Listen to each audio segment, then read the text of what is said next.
mua lung thu cầu thần dài polte thì là mồm lẽ mày khá là han sale ram tu kan te kan ngen chop deu ania nal takin ron sa khá là khá sang khá giặc quá sông quá pali về lên mà nhớ có phụ khá cả chiang tại là vậy lâu chuan lalpa Jehovah thu chung thara min khoi lut tu ti ha ka phụ khá tí lại khăn Jehovah ti ka la var po chuang mía lâu maya hey là hi advance khopa zelina kan kal na tur hi kan phua deu zela kha hey ngani thaler kan palai rel thang phur to nu tu nai zong angur nun kan yang ta ti hlate ha kan han sa ma se nakum hi thaler kan pal tlang tur chawala nia sang ni som ni pasari hi kum som lina kan thleng do na Israel faten thaler ka kum som lian pal tlanga khatia angkha ania ma se hlahi a advance thri na ni satuana kan pa Jehovah thu chung thara min roi lu tu ti kha a ka phu han ti la kha mila kha minute nga vel ka phu chung ani ka ringa phu han ti la thin lunga lo lut kan zia chu por por ania ma se kan ngai tu alet wanga pathian hi alo advance mange to le me ka le lo la tura ti kha atel kha alo dik ani to me lo la tura kha Jehovah kha tu na hei zai ona lalpan ro rel ta kan han ti te po atir phata tu na zai ona ro rel tran don ani zai on na lin ma hau khan zai on kan han phu dai maya chu teng cham pathian in min roi thina tharau lam thila ma khom mai kan pathian hi fak tlak pathian rin tlak pathian ani ti hi achiang hle in ka ria hei tun lai kan ram kan nam thu thung mi abi takin thu thung faten engi moti nga hian sang ni le som ni le pasari kan hak le me mai ni hei kan thu pui deu chang sang ni som ni le pasari enge lo thleng don ti hi han gol kan tum dewa mun te vin lo ngai thau la pathian min ruai dan hi mi zo nam te hi chut angai ani sakol kan han ti mai po hi bible chon a chut thiam chon chut ro se ti nia a sakol poi wa chut te ngi lila kan chut le theilawa a pathian thu pe te chut le hi ngai ti khriat turania mi hring ai sakol number chu mi hring number ani sia te ron soi chiang hal lo a mi hring number han ti akhan pakhat pani pathum ti zong hian chut kan tum da dai maya ma se mi hring hi number ru pathian min chan ti rani chu mi hring tan na tho hun ni ru asiama anisari ni chu lalpa ta ani lalpa ni ni niruk khalal pa chanani kumsang ruk hul ruk ram kan ti hi mi hring chanani kumsang sari roi chu pathian fa te zalen nani ni chu wang chun a chu thiam chon chu ro mi hring number ani ati akhan paruk kham mi hring chanani wangin kumsang ruk hi sakol lal ramani ti hi chian mai turania chu wang chon sakol kan ti akha mi hring ani ti hi bible hen mi hring atum mai ani thiệt thiam harem em maya chu mi hring numberin anin la khoma chu mi hring number mi hring pathian thu ni lova in la khom na in chin chian hi sa khona noi alo thleng do nani chu thuma kan lu dai chu ka soi tum lo na lama ma se poi lo ba ngai tai la hei ko khan iswa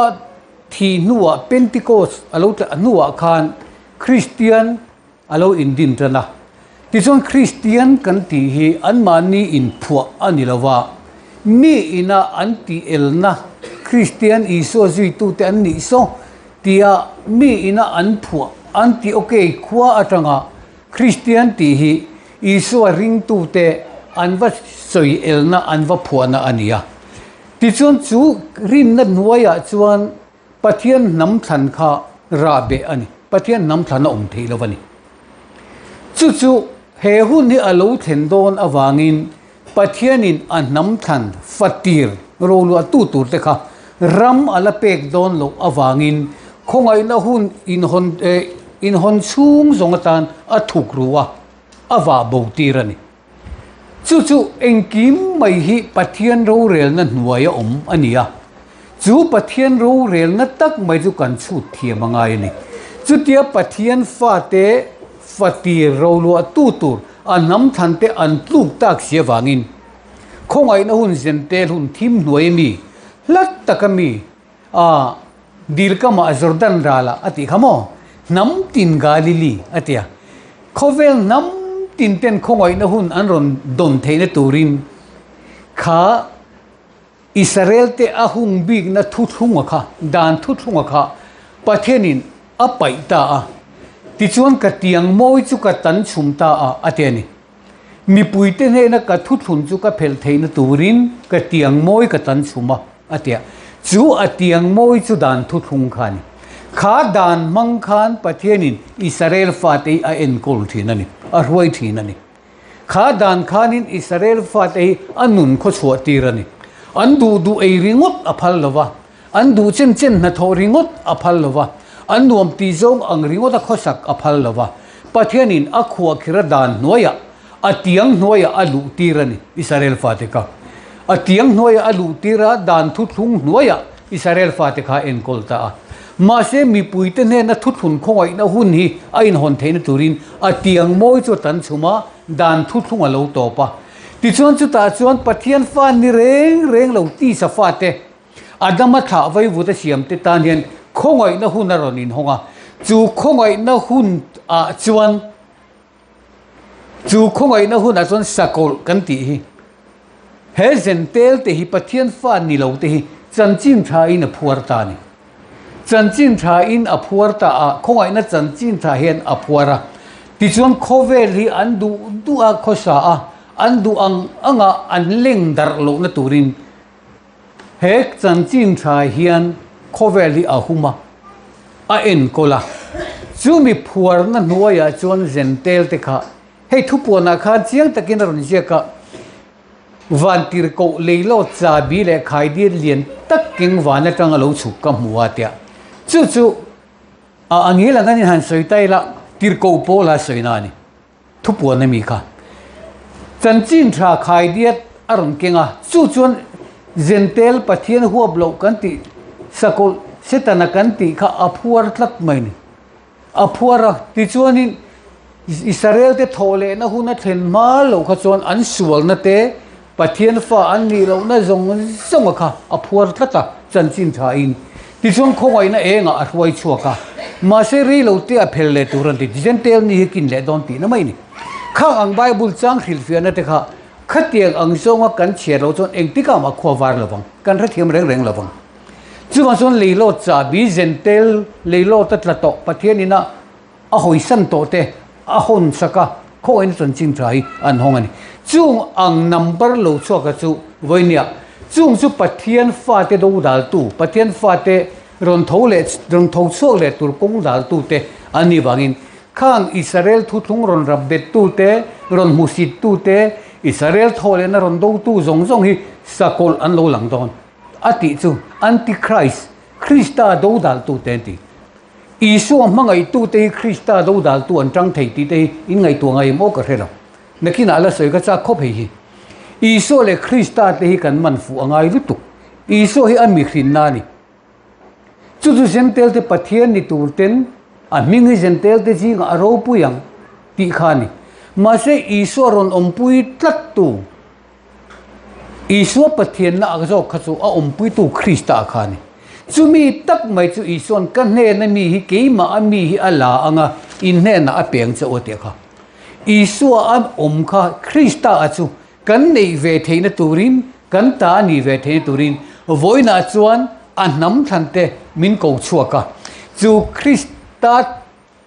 Christa thu thung thara ti sen thu thung thara voinen nam min kai thota ania chuta tak chona ni Christa nei si lawa Isua chu pathian tu te kha sakol number an lu don ni chu thupuan bung som le pathumaron soya thupuan bung som paliero kha chon tin ka han enangai te beram no zai on tla nga ding a ming le apa ming zia mi noi kha le singli le sangli ka muwa chu pathian le beram do tan ra ma saber ni turin mi hin ji nga tatlan ni aron tiang chu wang chon sakol chin che na noe chin che le beram no zai on tla nga chin che kha adang dai kha kha he san turani an chin che ve tho tho an ming le kan pa ming nen lam chin che tu zai on tla nga ti aron jiek le thobang kha wang khan ani dan phung engkim ka ren dik thiama kan man thiam apoi mo le ani ti chuan voin tai kan chang than tur han cher lu ti la kha thuma ni se la mi ka bungli changa tho kha han chang than le ka duwa nam tinin mani pathian theu an bia anga ke ni po Jehovah kan pathian chu kum khua in kan biang mi ka bungli changa ani nam tinin mani pathian theu an biang ke ni po in kan pathian Jehovah chu kum khua in kan biang chu vo in chomhalama ka thu soi o nang ran rual ku zai on fanu om na tlang in he na alo thengang Jerusalem fanulal na chu alo thengang ti injiak ma chi ami ani ke bai ka pho manga bowa om le ka ti khre om chun nam chak ta ka siamang ati ami kha ania nam tinin mani pathian theu an bia anga ke ni po lalpa kan pathian Jehovah chu kum khua in kan bia ang athu lalpan kan za atan atharin malmi somsak le ro se ti chuan pathian le mi hring kan inzom na pathian Jehovah kan biak le theina turatan le chu Jehovah kai hruaina chu kan chan theina turatan kan namin amamo chu sa khua hin hei takhi kan chian atha hei kan YouTube channel a khan sa khua ti hi kan soi je uje thina voine po chu bok chu han soi thar le lok ka duwa achan chu sang ni le som ni le pasaria hian he sa khua hi pathianin India ram chunga apiang ti hi phoulan adu tlap to wangan kan rama thu thung mi te pol chuak kan ti zero te mitam takin sang ni le som ni le pasaria hian enge molo theng turin kan hrevekan an hrevekan ma se hetia mai mai eng moron thang thut tur ngai ringut mai hi de chu taka kan chu chi lawa pathian thu thunga tanga kan ngai ven si lo chuan lal ram nga ka hi kan ni reng mai kan ram a hian lal ram nga ka ram tia mi ti enga tam mai kan in phuan salut tu kan ma se kan nga lo then dan tur le chu mi at kan tel ve theina tur le chu mi a chan vo kan nei le ke ma ni thevin kan ti ve tur kan mo phur na hi kan hriat te la ngai ani mai hi lu alang lut ngot ngai lo Israel fa zong hi ai kupta ramatang kan aswan no la kanan rama da reng lo pathian thu in pathian hruaina in ai kupta atangin kanan rami an pan turan an kal turan chu mi kong chu kan zo ve angai thu thung du em engma ti tu me lo hi engman ni chuang lawang lo ngai reng ro tu na poin sang ni le som ni pasari he lo thenga mi tam tak zon engma an the chuang me lawang Daniel an soi ni kha engma an the chuang lawang top na hun thangin ti top mai ni engma an the chuang lawang mi tam tak chu chatwan nan te ti kha zana an lu tanga tam tak ero chu van eng nan ron eng tong ati chu van chong kan ma hun hi apoi mo tial don ti hi kan khiat ka du ti chon sa khuwa kan ti hi kan khiat dan kan khil fia dan a in ang lo viu maya kan pi le pu te khanin sa ti hi nam tina nan mang thina tun lai ai chon an mang ta lo viau pu than lian ate ang chini chon in khia in keringa eng sa nge in ni an ti chon eng nam nge in ni tina ni thin ti ro chu wang chuan in nam sa ti chu nam ania eng nam nge in ni eng sa nge in ni hei Mizoram hi kan in chia pian sa anam bil ang te a kan in lak na hi Mizoram ai chon a re ta viawa ma se kan che vel en ti teng Manipur te Tripura Kinglai Burma kan ti vel hi chon han jin la han kal la Mizo han in ti ngot ai chon eng nam nge in ni hi an lo dil sut khopang chi bil kan lo ngai poi mo khop mai ni ke po sang kha zakwa somsari kuma khan imphala le khazir turin ka han kala imphal hi ka voi khat kalna ne kala no pangviu mai khalai khan hei sap trong te tlem in kan an ti ve thea vai trong te po hi kan han mang ve thei mai bolo na to ka tia a har sala wang chu ka tingot mai thonei kan thok chowa airport atangin imphal khopui kan luta air officer min da ta chung kan chuaka Rexorong kalma saber kan ko ngot atian hotel amin roi ro kate vai tungin ka bi khelova sap tungin ka te khrebok se mizo tungin ka te khrebok si lova Manipur trong chia mai hin lo manga kan in be thei reng ta lo maya eng ma kan se kan in khe thei ta lova a boi thak ang reng kho chu te kan in biak boi lai chon mizo tlangwal pakhata lo kala mizo in yem te ni e ka tia enge khoi kal do na te ai hotel athen katuma le khajur tur local kan ye katia mizo hotel aumala mizo hotel kal ro tia chon rekso pu kha Manipur tong in rila ta chon min va da ta tison hotel nei tupa ina kavalut phat kha nei tupa kha ni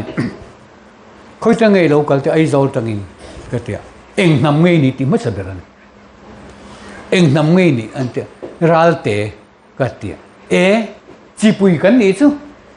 khong room thabera kan dang che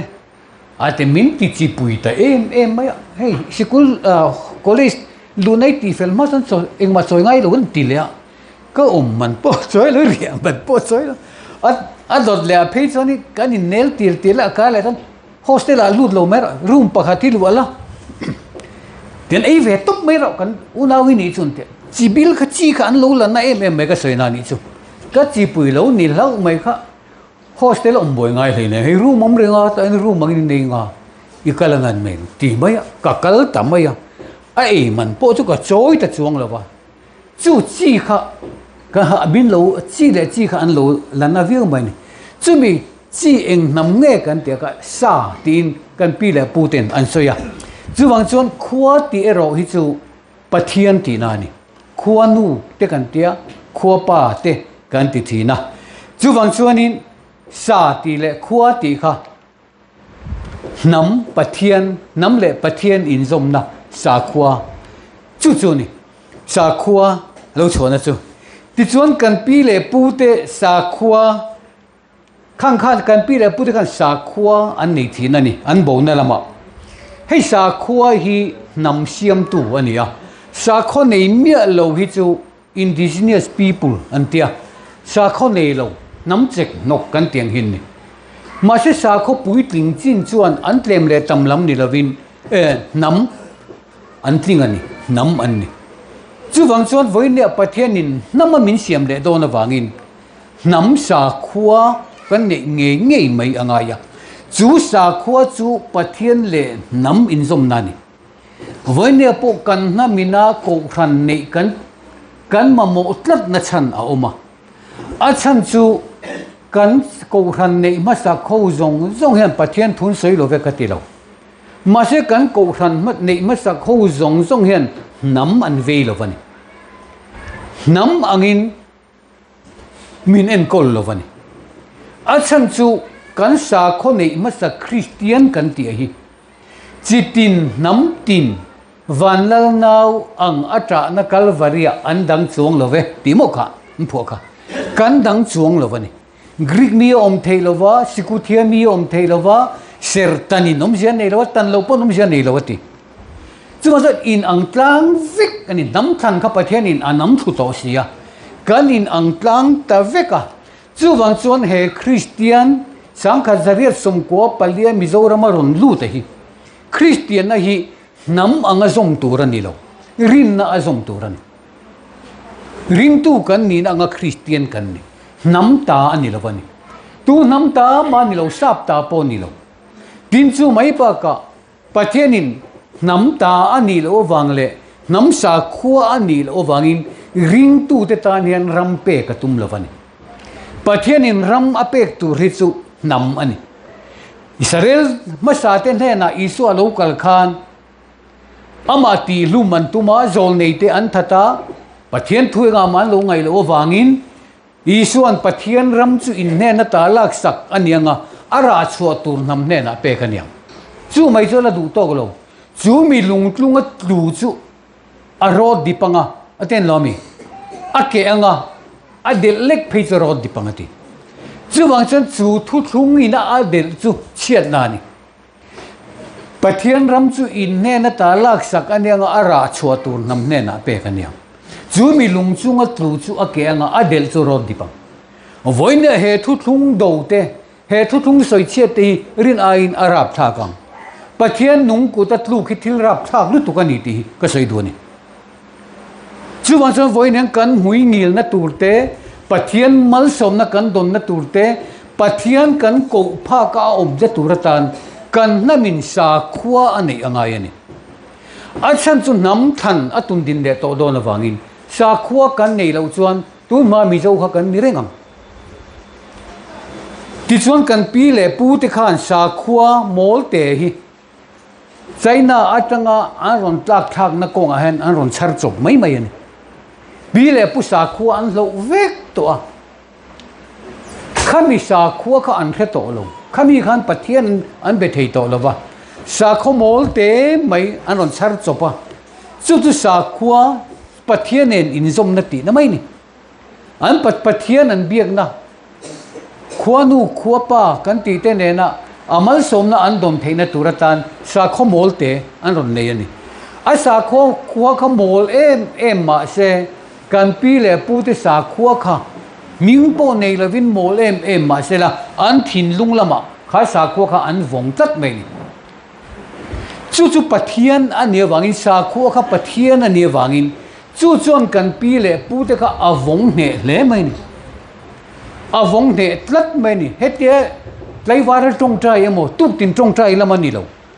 an thin lung a khan le in jiang nget lutu kongka an do ngai lo kan pi le pu ten a kongka an kal ngai lo ta le nan kal ngai lo kul kong khar po nei lo thir to na kongka po kal ngai lo nam te ne na jong kal ra u te ni ka chu chu kan pi le pu te ni thir tlon po kongka kal ngai lo enga tinga kal ngai lo an sa khua khan avong tat hei kan no pan lai pon ala ni tho in ni ve ve kang pu than dian tang ho hi chu kongka hi lo in hong hoi ma se mi an om lo ti kan khia tin kan lut ngai lo sum huna archiera oma artui bela oma artui boma oma artui omte uma se la pakhat po kan langam ngai lo kan sa kwa kan thin lung ami khan min vong tat mai ni kan tingam ngai lo reng mi khingi min mulo se min mulo ma se la min mutu a om ti kan thlet mai ni chu wang chon kan pi le kan pu te khang kha sa khua kha an vong nunga ram noi a cho an kil do na an mu lo hian tu te na mo an thi rengin an khia chu wangin an cho le chom he tlem te an thama khuat lai an tia an the an pe ti son chon ei chok thi mi re thei an lam chia thei lo he kan pi le pu te sa khua lo ne kha amol mang viau na nga ma se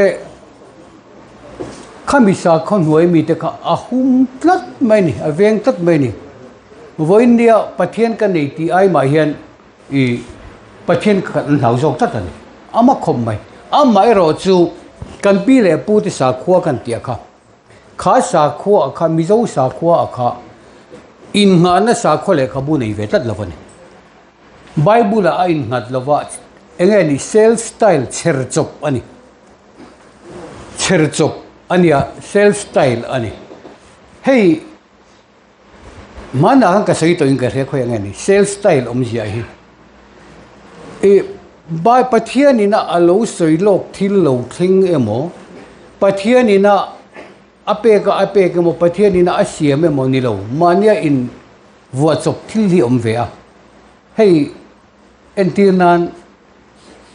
sangka ko somru paruka ram aboya mizo national army ha kan nei ve thinani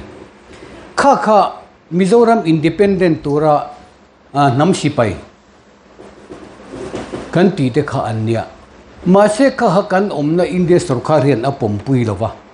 India khanin khang MNF captain kan ti te major kan ti te khang ang reng kha India in asoidon chon sales style te ne SS sales style corporal sales style captain ti ve kan ni apom pui lova ne khati ang de le khan pathian ina apom pui lo nam vong tu hi so an tam mai ni hei ko sa kho atam mai kho vela hian Hindu kan ti te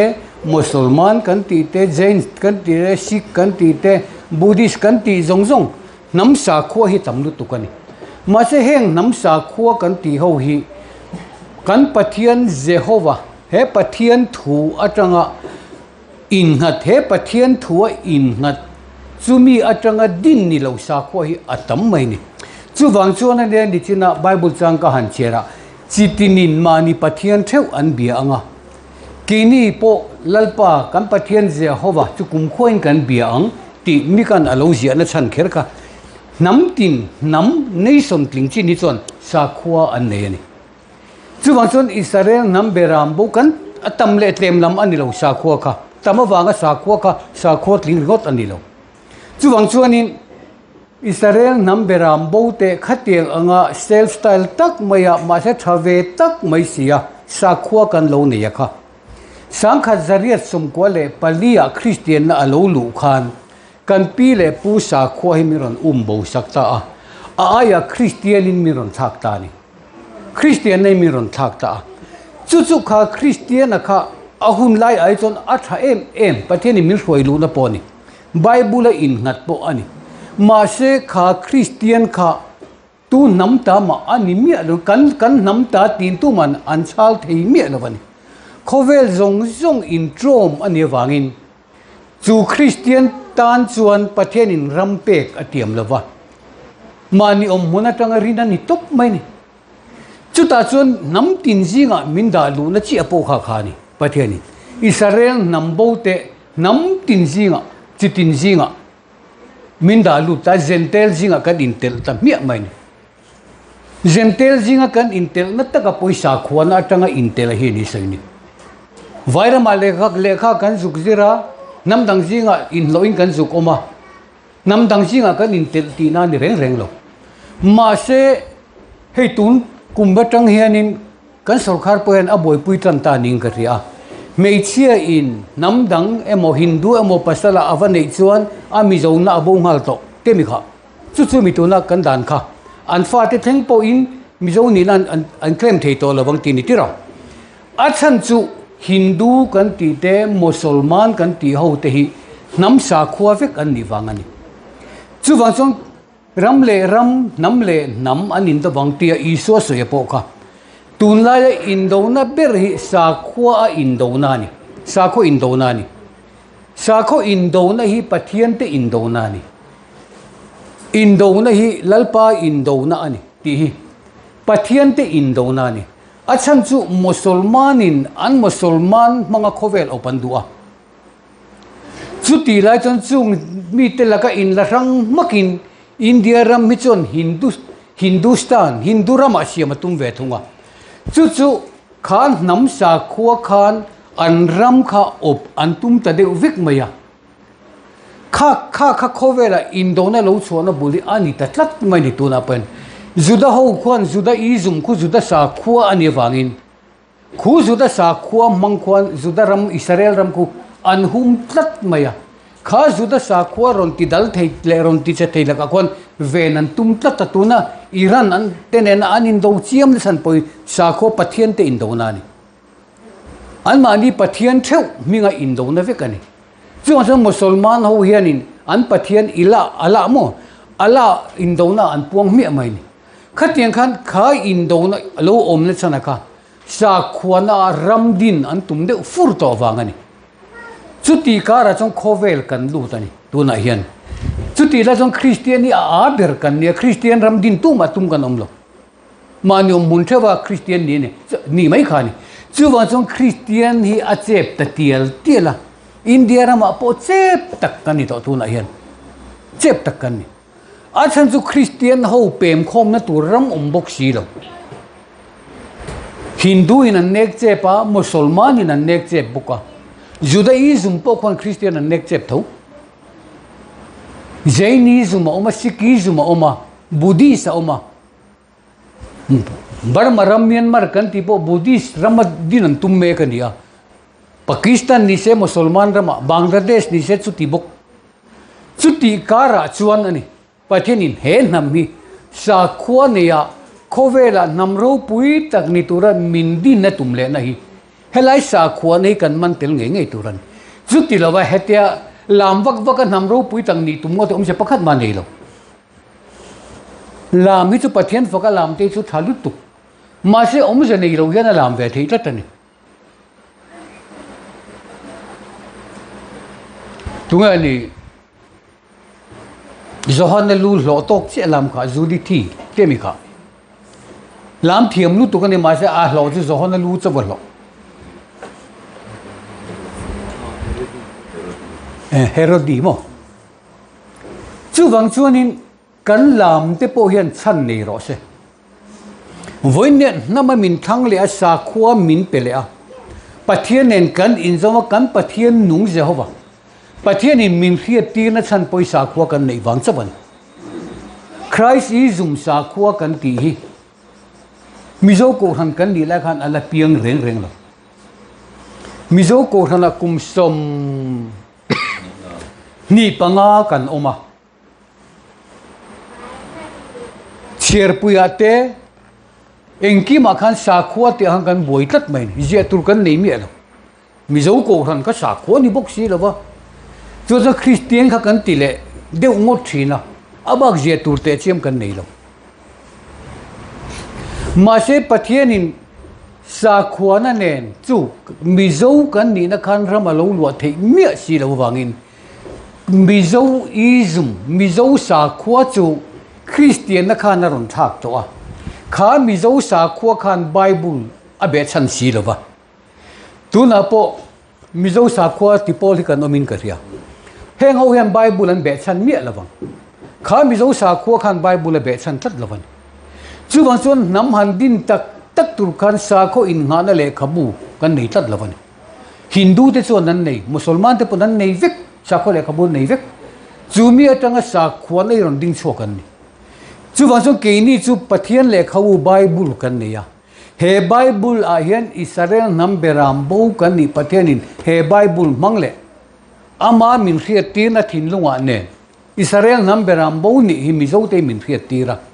sangkha zaria somko palia sangkha zanga somnga paruka mizoram kan luta sangkha zaria somko palia chanchin tha lo thenga chumi tanga kumsom pandina sangkha zako paruka harna lo thenga sangkha zako somli le paruka ram kan veitan ta a politics lo pianga chanchin thadak bom zone aron chuang ngala ti chuan chu chanchin thadak bom zone pathian bom zone na tang chuan kha min nu khan israel nambo kan ni riat nei aron piang tran ve chok mai kan rama hian chon zen tel niki na nai tiel tiela israel nambo kan ni re tuan tam chho tiel tiela ti chon zen tel nikin sang kha ko som ko pali lo then do na chuan israel nam beram bo mizo te chu ko ran angin mizo ko ran ing kan ding tran ta ni re saria chumi kum chon state kan nei tan chia mizo rami ma se chu ta chon sa kho pek kan la ni lo a chan chu khata khan sa khuwa min pedon se kan sa khuwa tur chu mizo vi zumani judaism an tiang che khon mizo vi zum tur khani ma se kha mizo khan ram kan lo don lova ram chu lalpa ta ania khovel chu kristal na ram alo ni don wangin chu kristal na ram tur chu he israel nam beram bo te ne na hian pek min tuma wangin kan sa khuwa atan chu kristani na christ izumaka pathian sang ni le som ni le pali mi min pe ka abu khan min karin ka chiang talo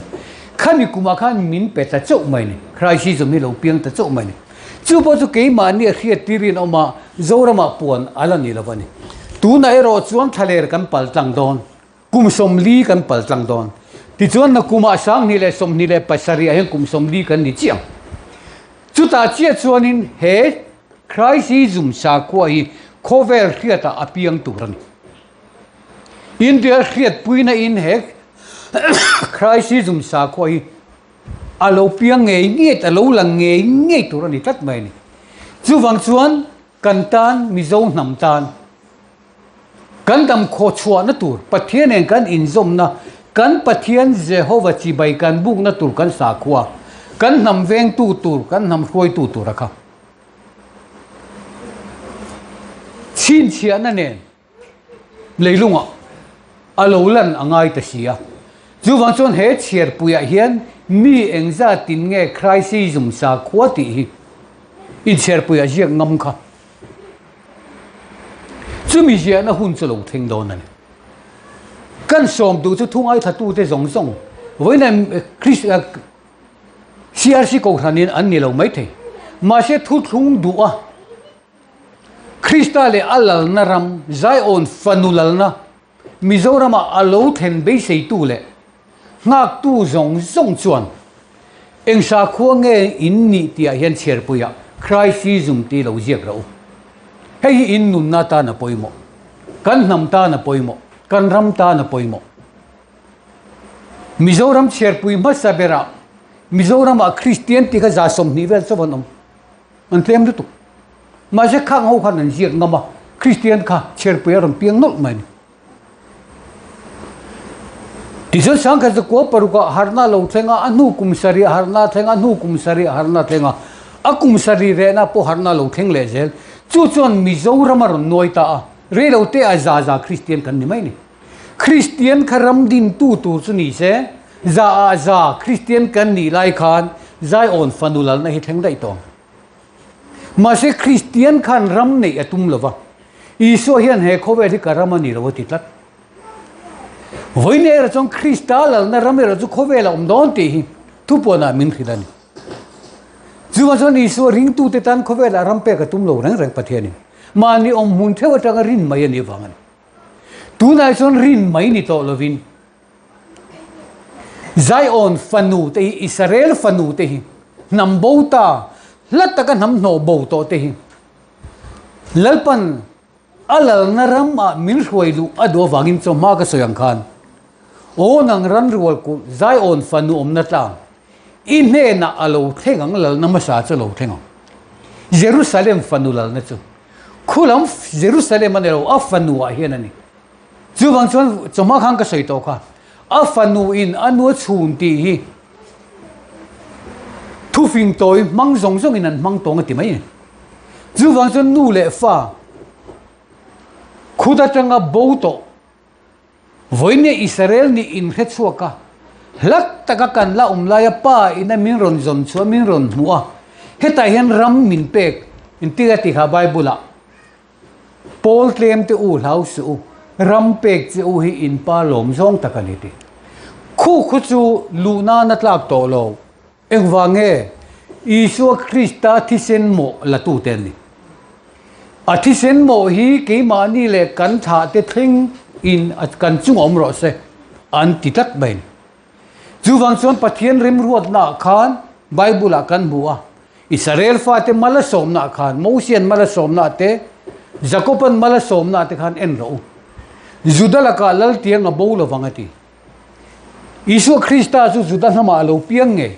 ma se kalu hum him na tur chu Ephraim ramani ti dai mai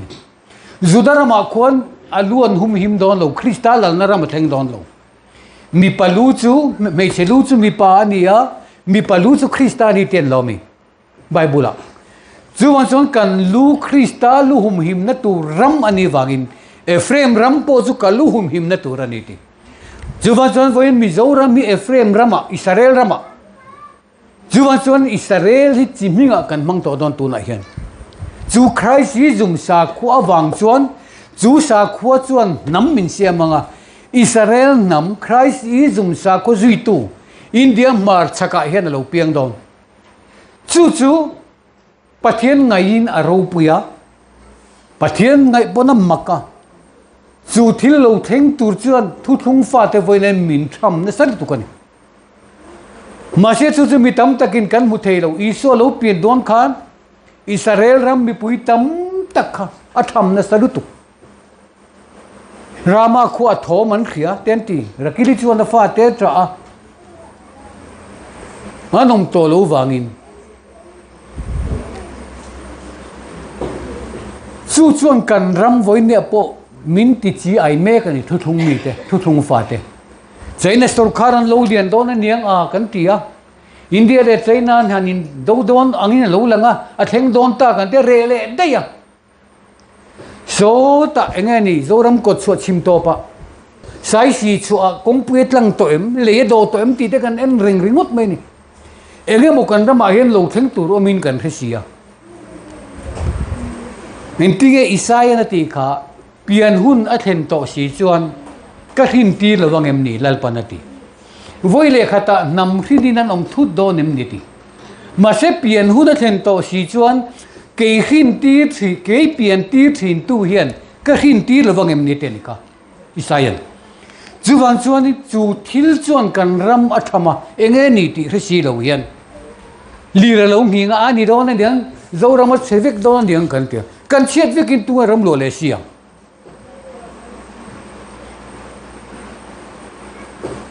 chuwang chuanin dak chok le en chiang ro ngai to chiang ro mania fen khat ti a chot a ala khe ve lo hi thi thoi se ne ka ti te kan that ti ri ho ta a hria in ti po kan thi tho mai the ni an so yang hi ni chuan engwangi nge China in mizo mi pui mi ron tha avak du na chan tur ne yang kan mel pon lam mulo kan chan chin po la khelo hian enge wa mi ron huat em na tur hi ti ka ngai to thi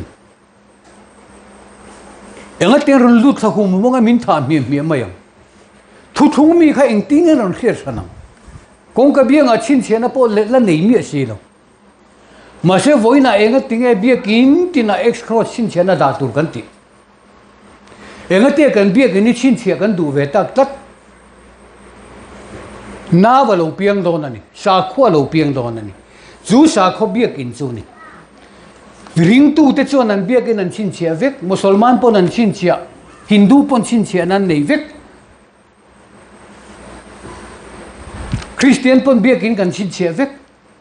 kan bia kin chin chia da ni en ro ko ran ning chu chi thang ni ro se kan sa khwa chin ang vek chu ti lai chuan Christian hi mi thiam te na han soi tak taka sa khwa ni lo la ti le nga la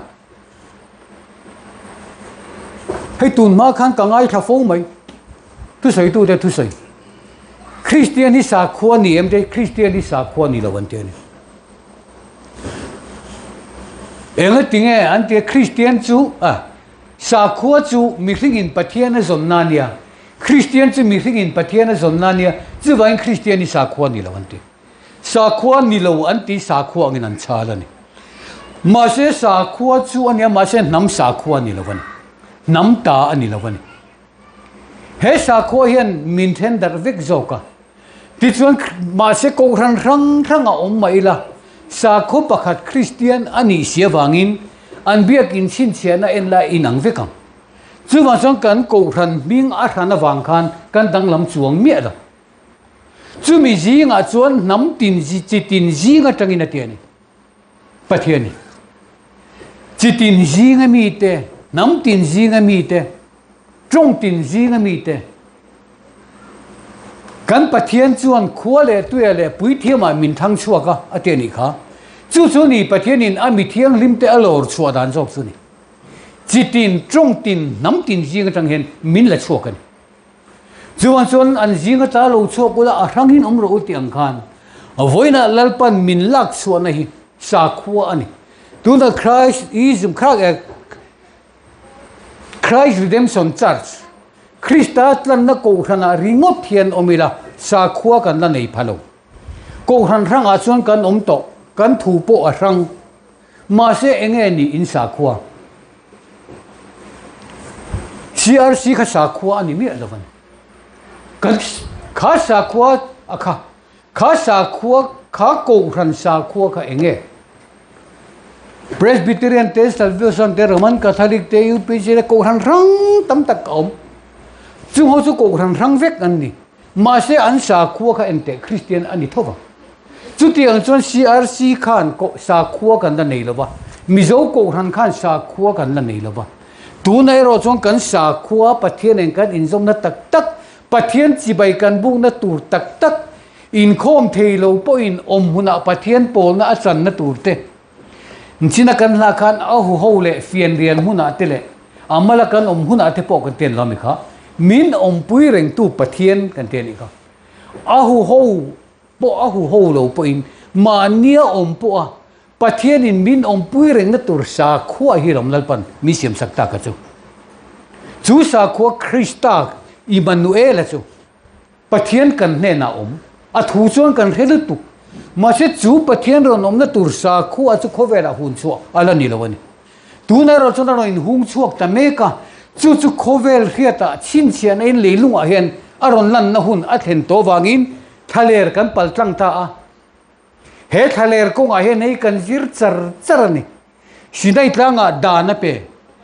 kha sinai tlanga an dan ka kanan ram an lua an sa khua turani an man turani kum somli zir tir pathiani Israel fate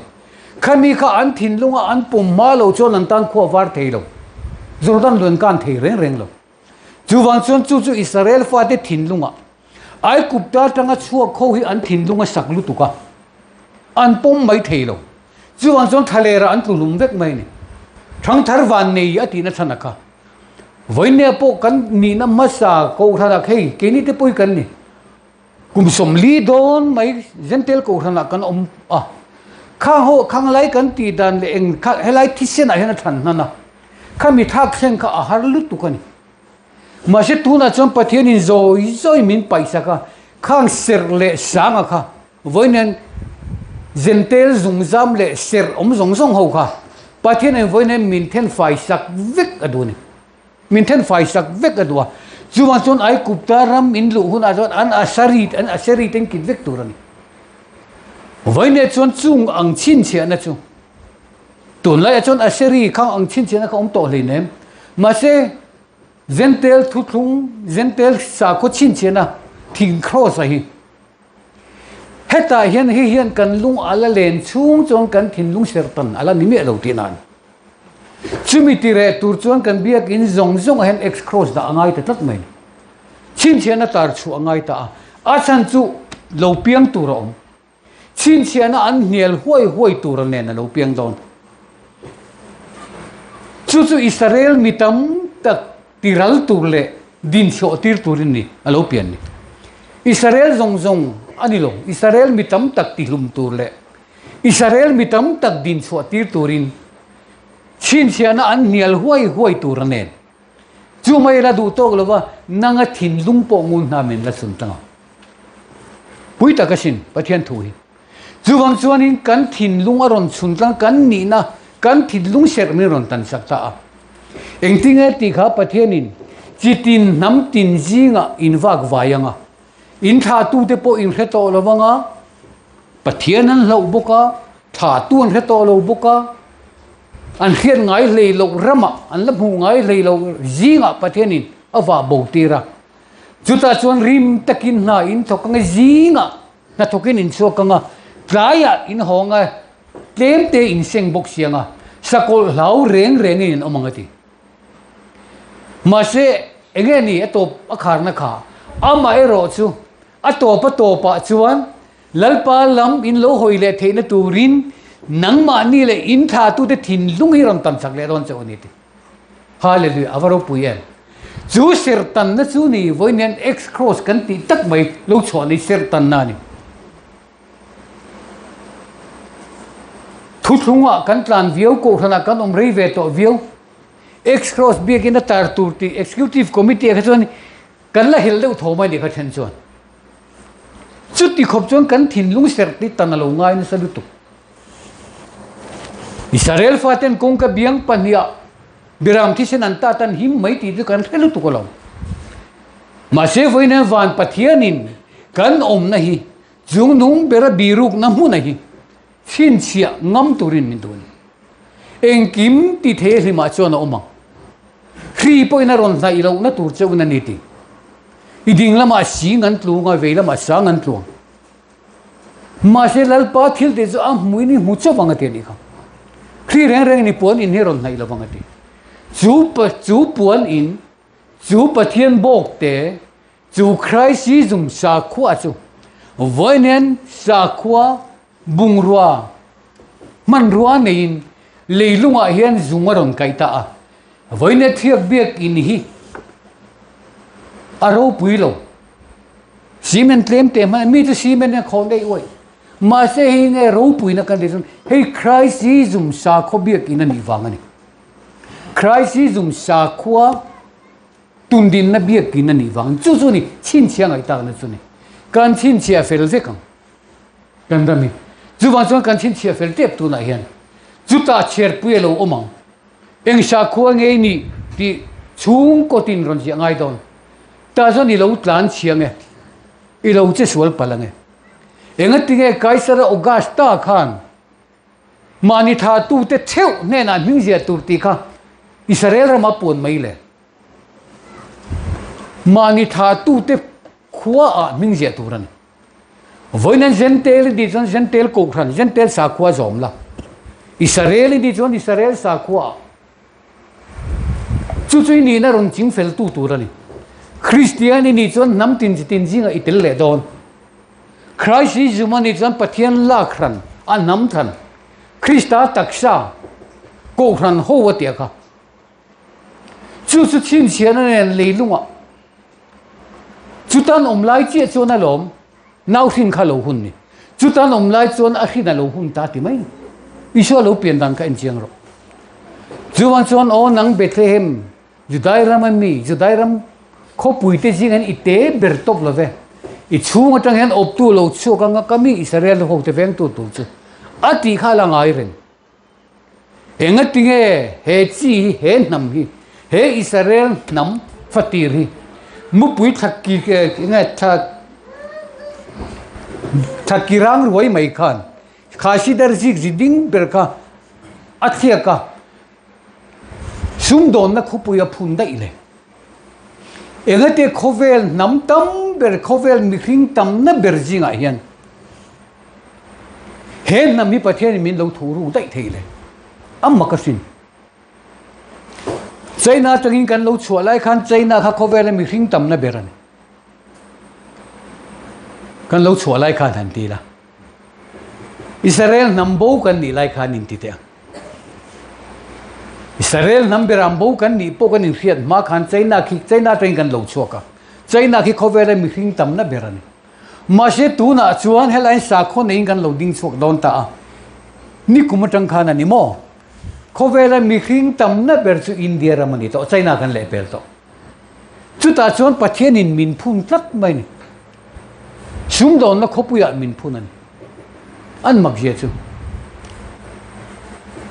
chu sidar zik ziding ber mai chu voine hian pathian in khovel ma min hun choduta ram mi min lo than fel sak em voina chuan kan ram an ron mutang ta pan mo tu lani Mizoram nom je hi uti pa en ro nam dang nan sei chu to mayang Mizoram moi je te kelin moi ti na chang kan relo kelin na nuam ti na chang po kan lo relo ngaya kan nei to ma se pathian in ria o nang ran rual ku zai on fanu om na tla inde na hian lo theng don voine chon sab nula sab vai nula te in Mizoram nom je ha hi pinan sei toi min kan raman ron mu chuak tran to he ram hi min an on dai tran to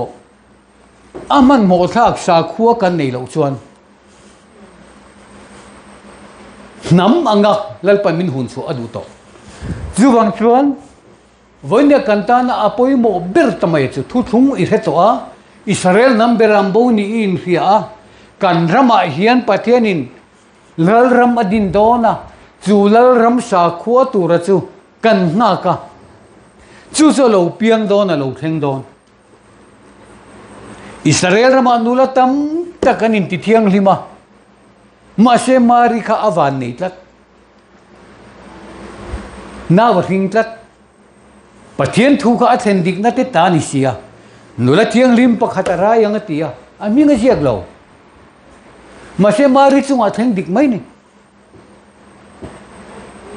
mari chung athen dik với ne po kan chung athen dik le don với nên mi tam tak lal ram lụa tumin zo ram thar lụa tumin kan phe so so wa mà se chu zo ram ron ti thar tu tu ra chu Christian book hi ni si chun enge dang lam na zo ram thar kan so ya Christian a gentle ko hna kan reng mai sia enge thar na enge dang lam na angai reng alom siam tirata lang ai reng alom juda ram po ku en ro juda i ziminan la reng anga dan thu thung noi an la reng eng ang poinan ram khu chei tha in hausa in ma sela adang lam to chuang lo man lai mi ang reng khani chu wan chon pathian in siam thar tum na hi chu zai on fandu na tlanga hian ani in the na hian lo theng anga ti ta ni Jerusalem fandu lal na cho theng don te khuta khona theng thei to lo an mani siam that tum tu i suan kheng beta thuron puang tu zol nei zong zong an that zoba chu wan chon pathian ram chu in ne na ta lak sak in nianga ara chua tur nam ne na pe kaniang voinen ra chua tur Ephraim tam takala ra tur tinani Ephraim ti chu Ephraim nam kal zel voinen mizo in ti ta te kan ni na Israel lalpan min ti harta mizo te Israel keni chu ralte keni chu mar keni chu khol ring ti hi re vek don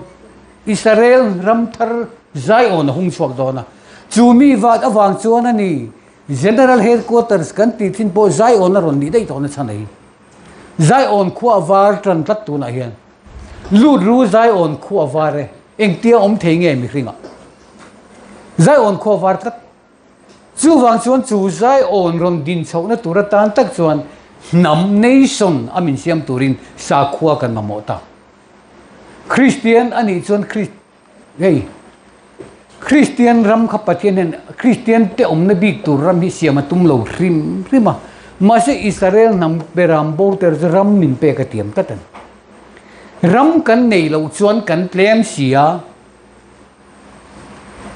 min chim ral vek don Mizoram hi van ram ani don ti hi Bible ka mulo tin han tia eng ti mon huang le van ram thuru ka lo tuna mizo te omna man lai chon luse an in tia tuna mizo district tuna mizoram lo ni ta ki tuna mizo anakina mizoram an da ti turen pathian in van ram hung chok don ti logiak vai se chu min ron that chimit ve kan lu dai me kan chang te ulo chu wang chon ne van ram hi thuru ko da tlat van ram thuru chu nang ni khiat chu phalani an ni khiat ro chu phalani mu ma selan mu tak lo na tu le khe ma sela an khiat tak lo tu ne ti me mai voi ne jan lalpan kan mit minti var sak tan ta kan mu thiam tan ta tlat maya chu maya ni lo mizoram dang lam na asigle sa dang lam na hei voi ne po lum kan te ro ron sura dai le sung sung maya Rajasthan aja jan tu na khon mo a lum lu tu ka motor tlan lai ke te sorvek mai TV khanin WhatsApp khanin buin karing YouTube ate kholai ate tu yan theri sur mai an tlan khom ru mai sarkarin motorin kholai atu e phu thu a lum lu tu na khon mi sang nin thin te ni chu ti vel jo ni o kholum lu tu ko bangin sigle sa awanga har sana tok lo invalua tu ram chu ati pathiani alo ti makak tu da kandan ram kan ti le mizoram hi in angdeu mai pathianin alo siama tlang te le lui kor te tanga tui thiang lim lo chho na mun ania khovel ram danga hian tui zong hi in tla ka ni me lo ken chu ram noya kan kala lui kor piang tui kan in mai ni a thiang lim mai tin ram danga awan ro tui hi da that thei lo a lung vek zel ke ni ro chu kan ro tui hi da that thei chu tiang ram chu ni pathian in min pek ni chu wang chuanin sigle sanuam boruak thiang Pathianin kan ta tura helai alo thuru ka hi sang kha zanga summa le paruka kan pi le pute nan zuk zong chuak ta a chu kan pi le pute ti sang kha zariat sum ko le pali chan chin thai mi ron zong chuak le a ti chuan lalpa zon chuak kanan ram a to a lalpa zon chuak mi zo ram tu nan ram ni na hi lo lang ta ni chu makashin pathian til siam da ni chu ba tu na chuan a thu engkim a in pe to a tu nai ro chuan nam ading suak don ta ram ading don ta nam ading suak don chuan chu nam siam tu tak sa khu a chu Kristani na trom puya min lang kai tu chu Christ zum sa khu hi ni ta ni tu chu min lang kai tu ran sa khu a kha apoi mo ta ni chu sa khu chuan kan nam a veng to kan ram a veng to chu bang san chu lalpan a huang anh tin là tỷ khá giải ổn chú à về linh mấy cùl ăn cái niang à tiền đi khá khung nó này lâu anh ăn lúa anh niang mà sẽ về linh mấy cùl ăn cái niang à tiền chú nắm đằng mi tên in ram chú anh rồi in cùl bằng tên rồi xem thật sắc lẽ với càng giàu tiền với này hiện cần ram alo him thấy na hẹn nằm hi chim ra cái này lâu đó turin Pathian bốc hen tu te một thìn lung hen na thok dai je lan enga tinge Mizoram lu tura inner line permit la ka ngai kher ti te ngai to ngai British khan sap khan nam tle man ni a sa kho mol mang lu tu mai bia an ni ziwang chon Hindu te Musalman te heng sa kho lian pui ho hi an lu tanga an pung chak sia hi nam ki an nek ral vek don ti min khia chú bà chọn Mizoram lu tu reng chọn permit này ngay inner line permit min lo xiêm sắc vek mình inner line regulation đi min lo xiêm sắc vek mình Pathian kan nami mana kan khan min hum dai to min la hum zel don kan ding swak don chu tak chung di Pathian kan khia di apoi mo na em chun min veng tu lalpa ania ka ta sam lawang ti cheri chu ol lu tu ma se min veng tu man kan mang don tak ani chuan min ve na tur om na mun ang kan om ve ngai tak lo be sing duk mun asmi bo ti thi na chol na tui ka ma te bi khoi thi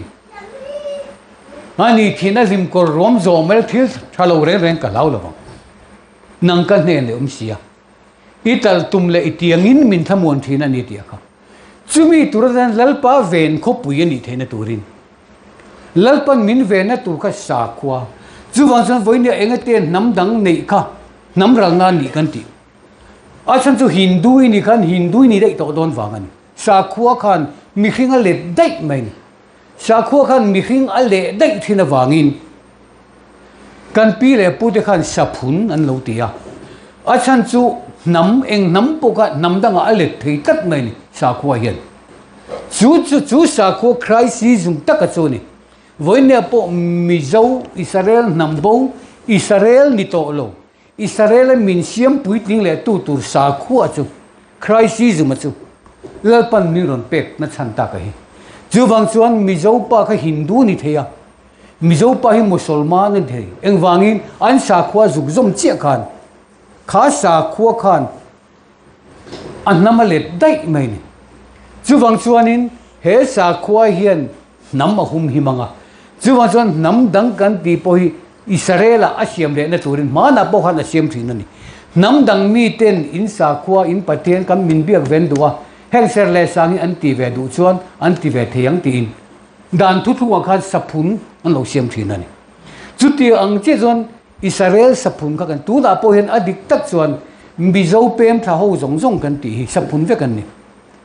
Judaism sa khua anin toluta chu chuan lo a thi se na khan Israel ni ma ila Mizo na thak te kha engkima nambo meron zong chuaka Israel nambo kan ni ti an pom thap ma se khatia lu thak ngot khan phal reng lo Judaism sa khua kan von lo chuan ta kho na pem thak thei reng lo chu tiang ang che chuan he Christ sa kho zom du lo hi Mizorama an reng rem don lo chu chu ni aramata thil su ti swal tu te le di sual tir tu te zong hi athiar chua kangati chu bi thiar chua tur in thiar tu chu ni tu na po hian voters hei ngani electoral roll en non nan niya anron uluk mai to na voters ID siam tharahi India rama hian Hindu ram Hindustan na hian Musulman Pakistan train ram lut na salutu khamanian sei da jan noi somli tu nan no chho tu ram te a chan chu Hindu ni lo sa kho dang an ngai theilo na an til don Christian po khan du lo an kan chep til mai ni chu jong Christian hi khovel ram ti na an chep til don chu tak chu ani wangin vonya pathian nam than Israel nam ziding fatin na king tu te pathian in min hum hima sa kho dang laka min vena min chim ral na tur laka min hum hima min hun chua theina turin kan nam hian sa khwa kan nei angaya he sa kho thari pathian in min pe ani ti I riangu Burma ram kan ron palchang Buddhist ram China train kan ron kal na thui lu tu mase pathian en min huma min veng kat mai ni pathian kan khiat lo pathian ka omanen ti tlat mai ni chu kan mu le nge the turin in puak lai nen lam hian ka khiat chu in ne ti tata chu wa chu pathian khiat kan lo ni pathian khiat nam kan ni wangin lalpa pathian hian min ron zong chua kan zong chua ram kan ni in pathian zon chua ram ania kum tira tanga kum top thangin lalpa in pathian mi chu ta hian a fureng ani ti chu wa chon in valua tur ram mi ni chua na ram ani e jordan rala ni chu khoya po chu ka lom ma se enga ti kanan ram kha zon chua ram kha enga te ni chua na ram ti bi kher Israel ram akhwan ni lo chuak to chu isu ani ni linia en tu khan Israel ram alo pianga engati kanan ram Israel ram khu ni chhuana ram anti iso lo pian wanga lom ni linia en tu kha voine jon Israel te ro puina tur ni Christa ve thung khar nin lar dona Christa lal na ram kha chu Christa lal na ram ni alo chok vele dona Christ zum sa ko lo piang dona chu wa jon he jon chu ram hin ni chhuana ram ani chu wa jon Jordan ral tiang ram ni chhuana ram lal fadu te kan len na chu ram chu voinen kan lu turin lalpan min pen chu da jon an nei tu kan nia chu da jon ram nei tu kan ni angin kan thin lung ati harang kan ram kan mangayang kan nam kan mangayang kan sa khotan kan ding ngamang chu bi tu jon lalpan voine min ko chu wang chuan hete oma x cross ti atop nan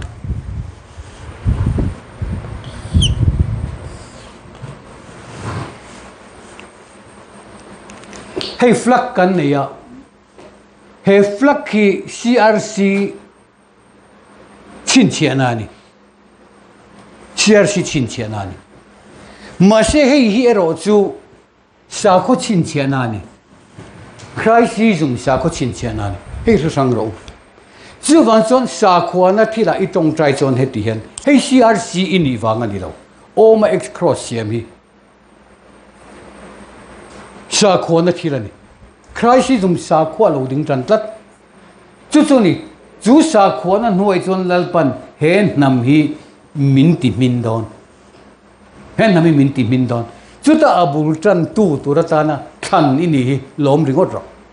mi hausa athang lo mi fing athang lo mi fing tam tak te ko an ni lo da ni ate ni ka bible rem khiat na ka pai thaga mi fing fin na chu ko ti bora la ka ti so ko lo chu wa se voine am bi mol tak ma se adu du ati the I pathe ne ru ve tho mi fing ho e du ne ti the lo ke ni hoi kan adu du ati the min la khom mai ni chu pathian ro puina ni so kan ma ni du ti the lo chu e tu ma hey nu pui pasal te po ai ne ya ro pui do han in nei ba se in then le mai ni in kobrem the lo hi oman kan fa te po kan tu te po kan thian te po kan ril ruang min trom pui kan har sat na min trom pui thiam kan lom min lom pui thiam kan du du kan kom thei kan nel nga mai kan kom ngai sel chu ma san lalpan adu du ati thei atiang nuaya ada thei ani chu ma san thun huai rom te chon enga thole van ram an ta ni se ti kha lalpan athun nuaya ada thei apiang te hi kan enga thol van ram kan ta ani ti hero chu ma san sa khuwa na thila ti tur ati chon ti mai tu so pakhat pe ka ngai lalpa ram tung ding tur pe mai tu chu pui mo kan pe mai tur i chiat pha don reng lo cho hei pha don lo pu wang kha na te lo chung hei ti lo tur ni lo mau tam kuma mi na cho khon na lu tho po an la dam reng ate ni an la dam sen reng ate ni thi le dam ka ri chu pathian thu thu ni chu ma cho ni in ege ka eine mo enge ka inang emo tin in tak sat ta na te mo in tak satan lung kham lu tuk su uti chong zong te en ro chung leng sawa te en te u bu an tu lawan at lawa ma se an pan ei tur a pe tho pathian in ei tur a pe tho chong zong tam ta kain in lu zo ka ni ati chu ban song kan thokang ma se he sa khua kan vona he sa khua ar kan rin om chuan van mal som na aron bong halang tu pathian ni min tiang sa khua kan nei ba chon mal som na dom theng kan nei me lo crc ko ran mizo ko ran kan nia min ko rang mai ni pathian ni ma se nama din na tur tak tak khan sa khua kan lo la nei me lo mal min som turin van khua ron rel chu pathian mal som na aron lu na tur sa khua ka christian la tangin min pe ka tum to lo musulman na tangin kan dong thei si lo ba hinduism ma tangin kan dong thei lo mizo kan ni dai sikhism ma tangin kan dong thei lo kan mizo sa khua kan ti tang kan dong tu de la ma na min tung ding christian atang han dong don ni la za christian kan ni la kan dong dai tong khati lai khan mizo ram hi an thelo sang kha zakwa som riat vela khan khang lai som bombay yan te tu lai som mumbai yan tia mumbai ya kan zuk kala hotel a then in kan nong ti ti mai ni enga te indian mi in ni lo khonga in passport tan titlot mai ni passport kan nei lo indian mi kan ne indian mi ni lo khoi tang in lo kal te mizoram an reng lo bombay khopu ya khala kan mizoram an re kolkata pun re lo an reng lo